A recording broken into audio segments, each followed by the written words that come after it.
Nagyon köszönöm, hogy ilyen sokan eljöttek. Nagyon fontos ez a mai alkalom számunkra, hiszen a Frizába Galéria átalakításának a második üteme ért véget. 5 új teremmel bővültünk, és ezekben a termekben végre kompromisszumok nélkül tudjuk bemutatni a magyar művészetet. Úgy tudjuk bemutatni a képeket, ahogy Hízelbach Tamás barátom már 20 évvel ezelőtt elképzeltem. Nagyon sokat beszéltünk arról, hogy mivel nyissuk meg a galériát az átépítés után, és hosszú beszélgetések után kristályosodott ki az, hogy egy olyan gyűjteménnyel, amely kompromisszumok nélküli válogatása a magyar művészetnek, elsősorban a háború utáni magyar festészetnek. Nem csak a galéria második üteme fejeződött be, hanem itt szeretném bejelenteni, hogy újra kezdjük az aukcionálást. December második felében újra árverést rendez a Hízelbach Galéria. A pontos időpontról és a feltételekről, arról a megváltozott becsáras rendszerről, amelyről már 2 éve beszélünk, a honlapunkon, illetve a sajtó más útjain keresztül majd fogjuk önöket értesíteni. Szeretném megkérni Ilona Keserű Ilonát, ennek a gyűjteménynek az egyik legfontosabb, tehát az ő művei ennek a gyűjteménynek az egyik legfontosabb alkotóelemeit képezik, hogy nyissa meg a kiállítást. Jó estét kívánok! Ez a nap Nuderman László napja. Azzal a gyűjteménnyel, aminek a nagy részét látjuk most, mert nincs itt minden, ami az ő általa összegyűjtött műtárgyakat jelenti. Ezzel a gyűjteménnyel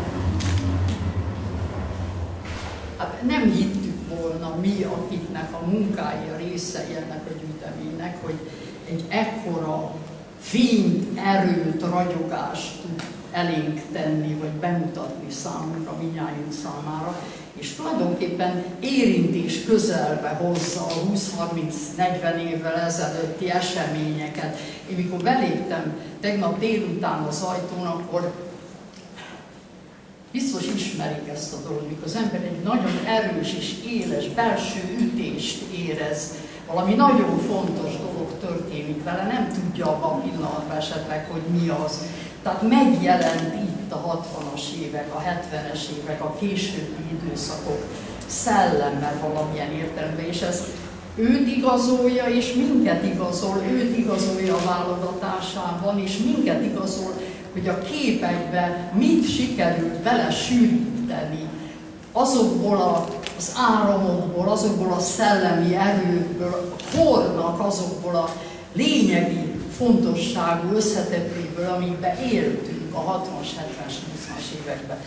Tehát, és most muszáj régebbi időkre is utalnom, a mestereinkre, akik itt vannak velünk, és akiktől mi mindnyájan tanulni tudtunk még, legalábbis az idősebbek közül. És itt egy titkot árulok el, hogy Nuderman László is tanult Kornis Dezsőtől, nem csak gyűjtötte a képeit, hanem valamilyen rejtélyes kapcsolat alakult ki köztük. A festészet belső szentélyeibe, a csinálásnak a titkaiba nyert beavatást Nuderman László a Kornis Dezső környezetébe, az ő műtermébe, és ez nagyon sok mindent megmagyaráz az ő válogatásait illetően is.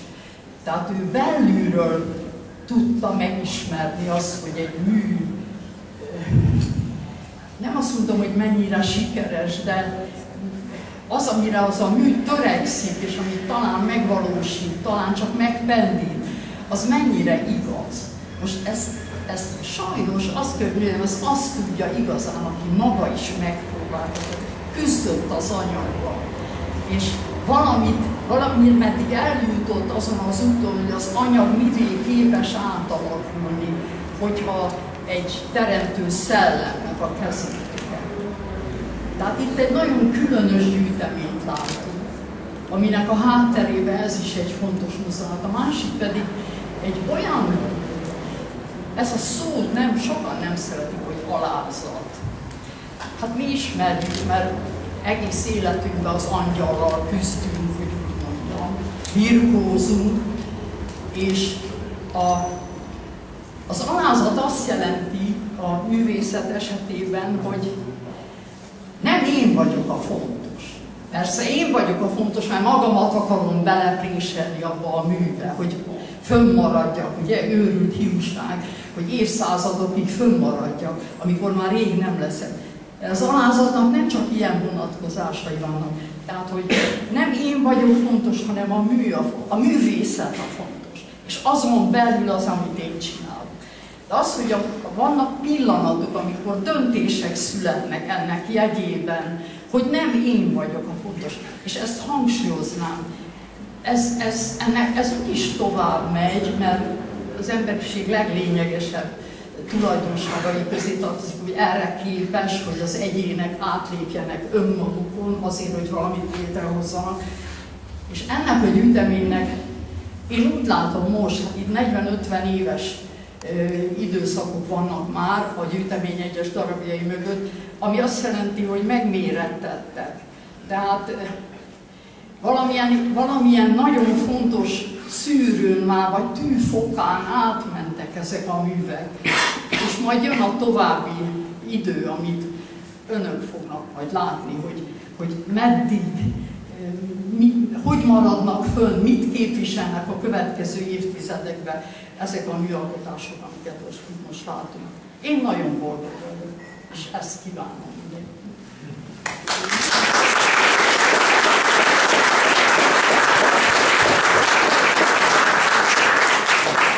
Köszönjük szépen Ilonának, önöket pedig kérem, hogy maradjanak velünk. A galéria nyitva lesz meg és sokáig, azt gondolom, hogy rengeteg mű van a falakon.